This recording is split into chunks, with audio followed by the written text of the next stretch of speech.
Yo, it's your boy Mike Smith, also known as the coolest guy in sports, also known as A-Kiss. We're back with another fire stream. Today we're talking Clarkonomics, talk about the staggering financial impact that Caitlin Clark has had on the community of Indianapolis, Indiana, the state to be specific. And we're talking Juju Watkins, and we're talking Stephen A. Smith, the greatest sports commentator I think we can say probably in history. At least the money shows that if it's not him, then who else is it? But it's your boy, and we back. I appreciate all my true tellers tapping in on the stream. All the wizards out there, Wizard Gang, you already know. Please get in the chat. Please comment. Please engage. I appreciate it, all my wizards. That's what a true teller is. A true teller is a wizard. So I appreciate y'all. And let's talk about it. Now, it's been a report that's came out for Dr. Ryan Brewer, who is an associate professor in finance at Indiana University. So he came out and basically he gave us a report and he gave us these numbers. And it's astonishing of how big Caitlin Clark is. And I keep telling people, I just had another stream calling her the future face of American hoops. I think we could just go ahead and stamp that in right now. She is the face of American hoops outside of LeBron James, Stephen Curry, and Kevin Durant. And those guys are in the tail end, the twilight of their career. So it is going to be Caitlin Clark. But it was important that came out that said Caitlin Clark generated $36 million in revenue for the city of Indianapolis since she's been drafted by the Indiana Fever. $36 million for the city of Indianapolis since she's been drafted by the Indiana Fever. And those numbers are so staggering or so shocking. It's enormous. It's insane to really think about, considering the fact that the WNBA season is only a half season. It's half of what the NBA is. So $36 million for half of what the NBA is doing. That's ridiculous. So if it was a full season, let's just say if the WNBA played a full 82-game season, Caitlin Clark has generated $36 million since she's been drafted by the Indiana Fever. If it was a full season like the NBA, that means she would have helped generate for the city of Indianapolis, based on those numbers, $72 million. Clarkonomics is real. You wanted merchandise, you wanted more money, you wanted arenas, ticket sales, you wanted eyes on the game, you wanted an increase of revenue share and TV deals. A lot of it has to do with Clarkonomics and Caitlin Clark, and you have to give credit when credit is due. And we know, of course, of the women that paved the way for Caitlin Clark, paved the way for the WNBA, and shout outs to them. But in this moment, Caitlin Clark is essentially the chosen one for the WNBA, and she is one-on-one, and she is the first. And when you are the first, you have a big responsibility, and that responsibility is making sure you use your impact to help all of the players. And this is crazy because Caitlin Clark, they're looking at Caitlin Clark to do something similar to what Michael Jordan did when he first came into the league. Caitlin Clark and Michael Jordan are very similar in these two things. Caitlin Clark makes all her monies off of endorsement deals. Gatorade, State Farm. She has a 8-year, $28 million deal with Nike. That's $3.5 million just alone from her endorsement deal with Nike. Similar to Michael Jordan, who was making all of his deals off of his endorsementships with Nike, the shoe deal, Gatorade, and he wasn't making a lot of money for his players, his salary in the NBA. Caitlin Clark is not making a lot of money from her player salary in the WNBA, but she's making a whole bunch of money for her endorsements. And that was because of the way the league was not necessarily generating the amount of money that is making right now in the NBA. Right now, the WNBA is not generating the amount of money that it's going to potentially make in the future. But best believe, just like Michael Jordan got paid in the latter end of his career, when he was making $30 to $35 million a season towards the final tail end of his career, Caitlin Clark will eventually make $1 million in the WNBA. And I don't know for her player salary. I don't know when it's going to be. I don't know if it's going to be closer to when she retires. I don't know if it's going to be when the player union comes out, because they opted out of their contract. They have until 2026 WNBA season to negotiate, or it can be a potential lockout. But eventually, Caitlin Clark is going to make $1 million in a season in the WNBA, because that's what happens when you're the first. That's what happens when you're the chosen one. That's what happens when you have GOAT level potential. Similar to Michael Jordan, who came in with all this stardom, all this potential, all this talent, and then set the league on fire with his game and his play style and his commercials. Caitlin Clark is going to do the similar thing with the WNBA due to her play style, due to her commercials, due to her likability, marketability, all those great things, her impact. She's going to get a lot of players paid, just like Michael Jordan got a lot of players paid right now for that's reaping the benefits off of Michael Jordan. WNBA players are going to reap the benefits off of Caitlin Clark, as well as Caitlin Clark eventually, before it's all said and done, will make probably $1 million a season in the WNBA in her tenure of playing before her playing career is over with. I have no doubt in my mind. I have no doubt in my mind at all. But Clark is responsible for 26.5% of the WNBA's league-wide activity in the 2024 season. So she's responsible for generating 26.5% of all gross revenue. So one of every 6 tickets sold at a WNBA arena was contributed to Caitlin Clark. When we talk about Clarkonomics, when we talk about impact, when we talk about her greatness, her aura, everything that she's doing for the league, that's astounding. That's so impressive. That is insane to think of. Another report coming out from Dr. Ryan Brewer. A total TV viewership due to Clark is up 300%, and 45% of total broadcast value came from Fever games. The league's merchandise sales was 500%, with Clark ranking number 1, followed by Chicago Sky's Angel Reese, another rookie. So we're talking about TV viewership due to Caitlin Clark was up 300%. 45% of the total broadcast value was, according to this report, were all Fever games. That means that all of people locked in, people streaming, people engaged, 45% of that came due to watching Caitlin Clark's games. 1 out of 6 tickets sold at a WNBA arena was contributed to Caitlin Clark. So that means not just home, but away games, people are going to watch and witness greatness when they're going to purchase a ticket so they can view Caitlin Clark. It's insane. Like we're talking about somebody that is monumental, like somebody that is going to reach, if she's not already yet, a global superstar status in Caitlin Clark. And we're talking about the league right now, which I believe did not make sense when they opted in and signed that, what was a $2 billion deal. They should have waited. I think it was a $2 billion TV streaming deal with Amazon and ESPN and all those, like a streaming deal is $2 billion, and the NBA signed for $76 billion. You shouldn't have locked in the deal in Caitlin Clark's rookie year. You should have waited it out, because the previous deal was $6 million a year, but now it's $2 billion over the next, I believe, 11 years.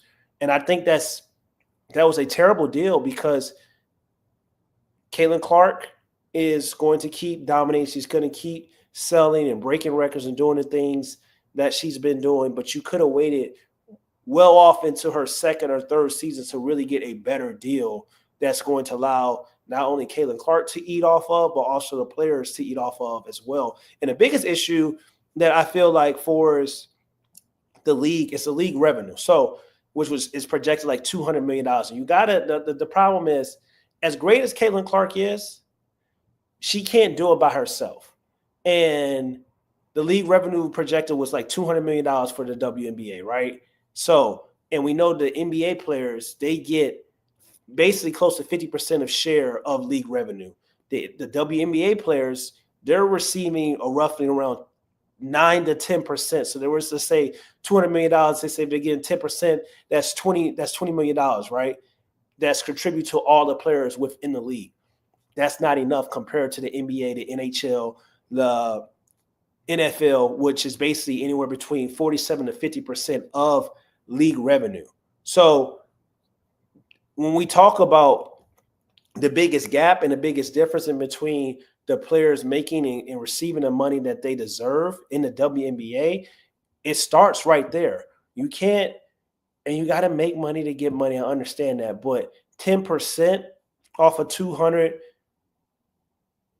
million, that's not good for the WNBA. That number has to be at least in the 30s, at least. And with Caitlin Clark in the league and Angel Reese in the league and this draft class and these women that are coming into the league as well, that's going to help Caitlin Clark and help the league succeed, then you can imagine that those projections every year are going to increase. And eventually the WNBA will make a profit, because they didn't make a profit this year, even with Caitlin Clark, having the success that she's had, the Indiana Fever having the success that they had.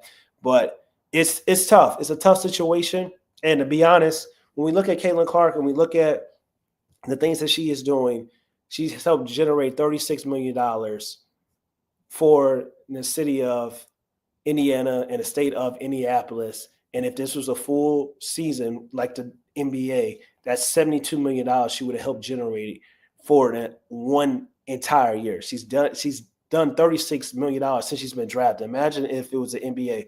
That would be $72 million off of one player, $36 million off of one player in a half a season. And one player can't change the entire financial structure of a league, but they can be the spark, they can be the engine, they can be the generator, which is what Caitlin Clark is on the basketball court, a generator. They can be that person to help initiate that change of what they want the league to become. And that's what Caitlin Clark is going to do. But it's not just going to be on the shoulders of Caitlin Clark. It's going to take the league having the chosen one, a.k.a. Caitlin Clark, then going out and having another Caitlin Clark, which is a Paige Beckers. They're going out and having another Caitlin Clark, which is a Juju Watkins. Because you got to keep having impactful players with superstar talent, with global potential come into the league to help the league grow.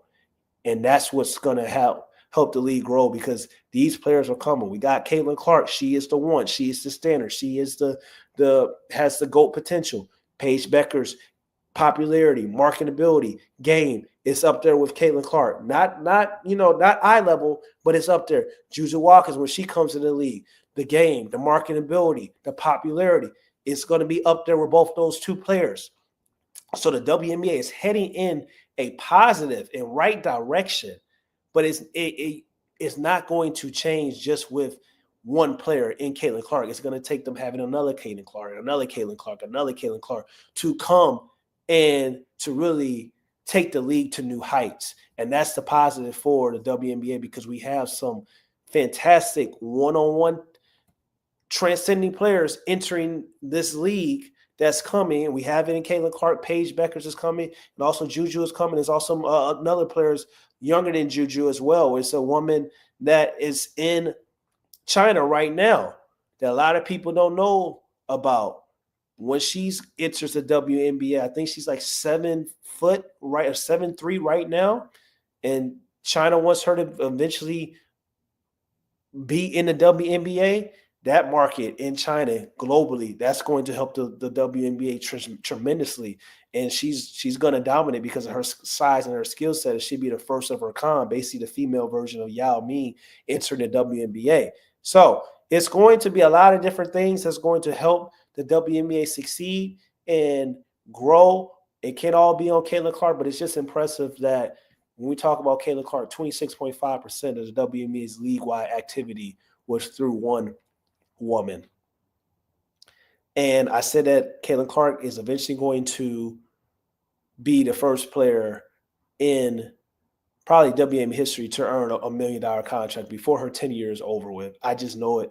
I just know it. It's going to happen because players unions opted out. We got Gabby Williams coming out speaking of how the commissioner said they can make upwards to $700,000 a year, where nobody in the league right now makes $700,000 a year.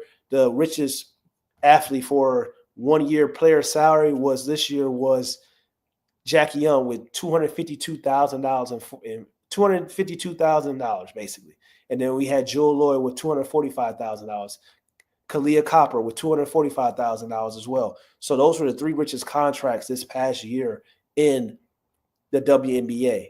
So the commissioner and the league is saying one thing, but in reality, that's not true. But eventually it will become true because of the players union opting out. It's probably going to be entering a lockout after the 2026 season, because what's going to happen, the popularity and the buzz of Caitlin Clark is just going to continue to grow tremendously. And don't let the fever capture a championship as well.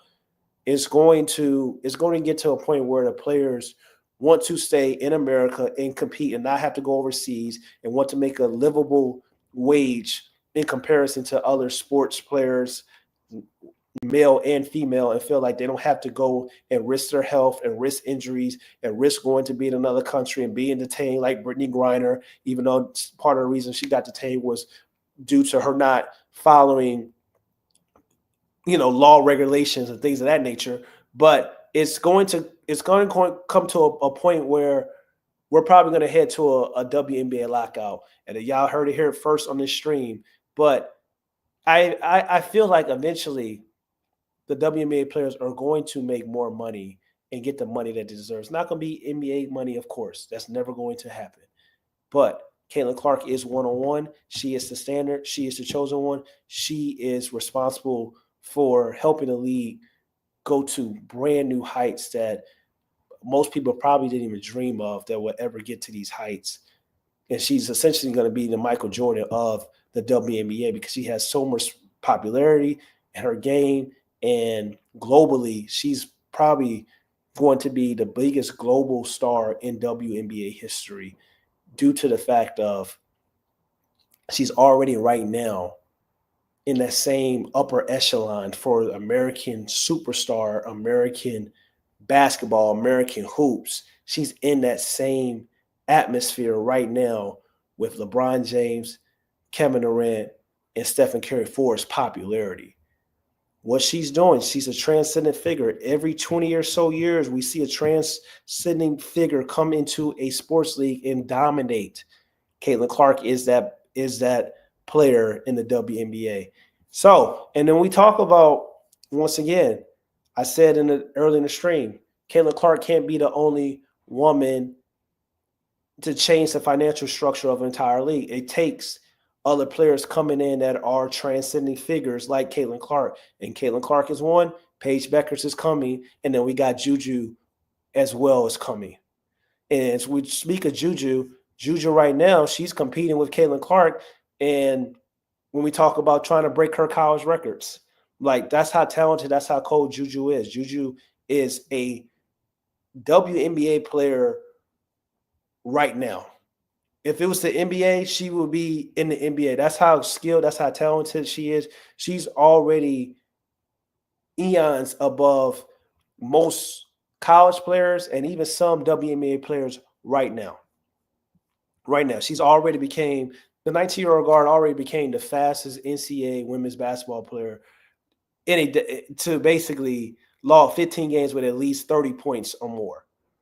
She accomplished this feat in 41 games. Guess who she broke the record of? It was Caitlin Clark, who did it in 42 games. So she beat it by one. So she's continuing to break records. She's chasing Caitlin Clark's records, basically. And when somebody's chasing Caitlin Clark's records, that lets me know how good and how talented this player can potentially be and the impact that she can potentially have in the WNBA. November 15th against Santa Clara, Watkins made history where she became the fastest player in a Power 5 school to eclipse 1,000 points, career points already.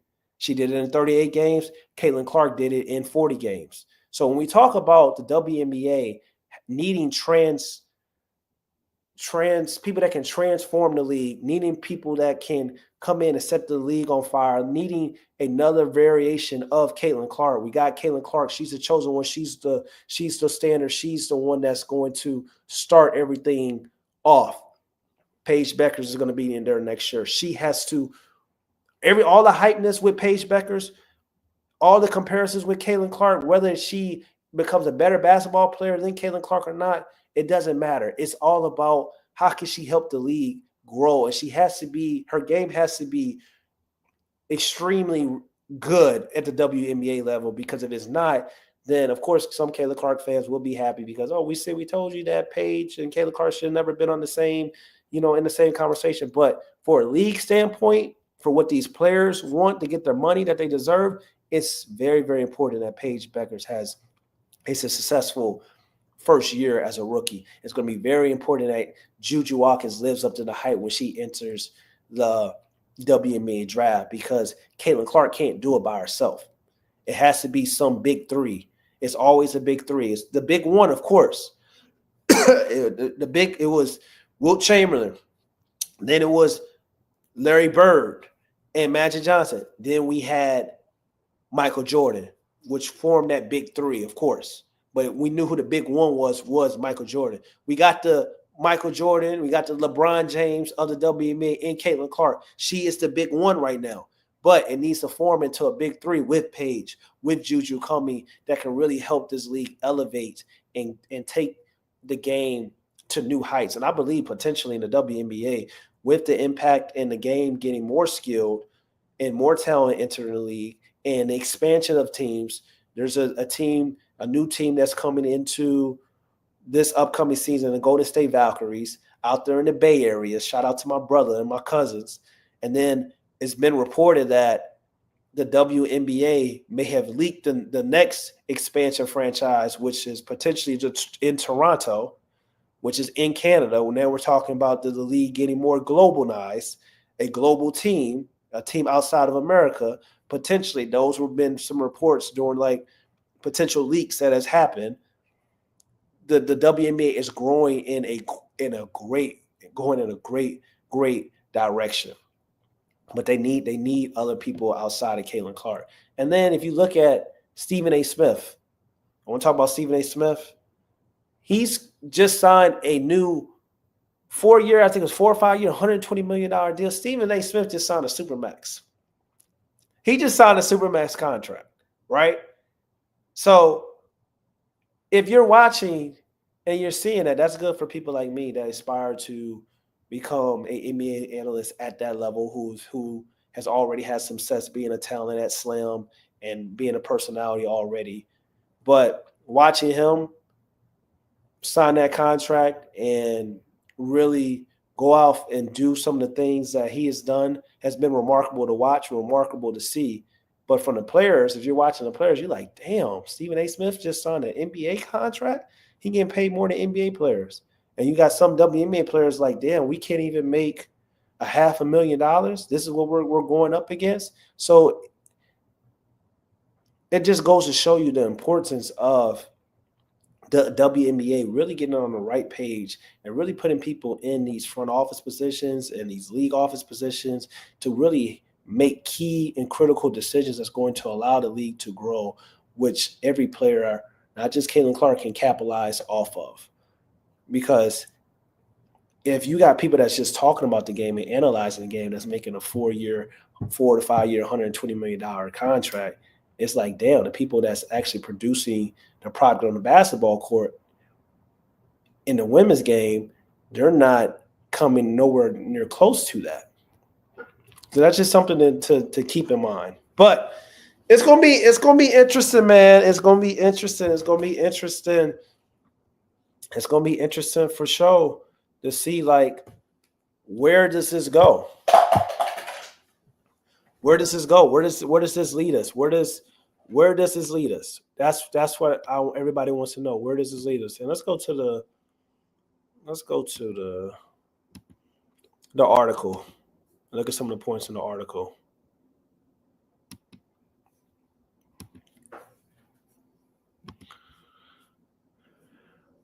Look at some of the points in the article.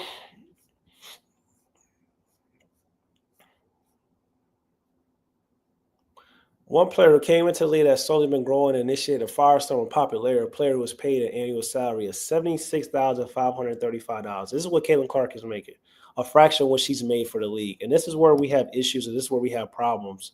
And this is where the question comes of, like, manual labor in the players not getting the money that they deserve, and the league is benefiting off these players' services. And this is not just a issue in the WNBA, but it's an issue in the NBA. This is an issue in entire sports leagues as well. So when you see like some of these players getting these multi-million-dollar deals and contracts, a lot of times people will be like, wow, all that money should be going for a teacher and a doctor and a lawyer and things of that nature. But every business and every corporation, there are people who are laborers. There are people who are not getting the money that they deserve. Doctors aren't making the money they deserve. A lot of times it's the owners of the hospitals. Lawyers aren't making the money that they deserve. When we talk about the associates, it's the partners that are making the bulk of the money, the people that are the leader of the firms. Teachers aren't making the money that they deserve. A lot of times it's the regional administrators that are making all these big bucks. So it's about laboring. And sometimes you look at the NBA, the players aren't making the money that they deserve. It's the owners, because the stadiums, the ticket sales, merchandise, they're profiting off of that. They get money off of the TV deals. So this is the same situation when we talk about Caitlin Clark, and why I mentioned Stephen A. Smith, 4-year, $120 million deal. Shout out to Stephen A. Smith. He is the GOAT. He is deserving of everything that he has gotten. And he's a byproduct of hard work, grit, and also being talented and skilled, and showing the world that you may not be able to be a LeBron James, a Caitlin Clark, a Stephen Curry, but you can be a Stephen A. Smith. And that, of course, Stephen A. Smith is the 0.0% of a being of their professional career, similar to a Caitlin Clark. But it's way easier to be a Stephen A. Smith than being a Caitlin Clark who could shoot the ball from the logo, or a LeBron James, who's one of the most athletic, gifted players this league has ever seen, or a Stephen Curry. Like, those players that's what we talk God-given talents and abilities. Stephen A. Smith, when you know his story and you hear him talk and the things that he's gone through and things he's overcame, his story is more so the American dream than the Caitlin Clark and the LeBron James. But that still doesn't change the fact of even Stephen A. Smith, 4-year, 5-year, $120 million contract. That doesn't come in. That falls in comparison compared to what the people that run ESPN is making, and the president of the ESPN. So it's the same. It goes with the same thing with the players and the owners and doctors and lawyers and teachers and nurses and engineers and IT people. All these things. It's just like it's a labor issue. And regardless of, in the WNBA, when they opted out of the players union, opted out of their contract, and they have to 2026 to kind of negotiate a new contract, which I believe is heading for a lockout. It's very important for you to feel like you're getting something that you're worth, because it's never going to be enough, because the people that control everything and own everything and have to write the check, so to say, they're always going to make more money than you, but you want to feel compensated. You want to feel like you are getting fairly compensated for your talent and everything that you're doing. And that's a lot of times why you shouldn't be loyal to any company. To be honest, you go get your money no matter what. If you got to leave job to job every year to get the money that you deserve, it's very important, because at the end of the day, you're not receiving the money that you deserve by staying loyal to a company that is benefiting off your labor more so than you benefited from theirs. But that's here nor there. Appreciate everybody tapping into the stream. It's your boy, Mike Smith. Make sure you go like, comment, and subscribe. Also, tap in with me on all the social media platforms, AKIS NBA, talking to NBA, talking to WNBA. And I hope y'all enjoy the stream. And I really appreciate y'all. See, I'm being consistent, man. We on 3 days in a row. I told y'all I'm locking in. I'm streaming every day. Trying to stream Monday through Friday, of course. I'm locking in. I'm trying to lock in. And I appreciate y'all, man. All my wizards in the chat. See y'all later.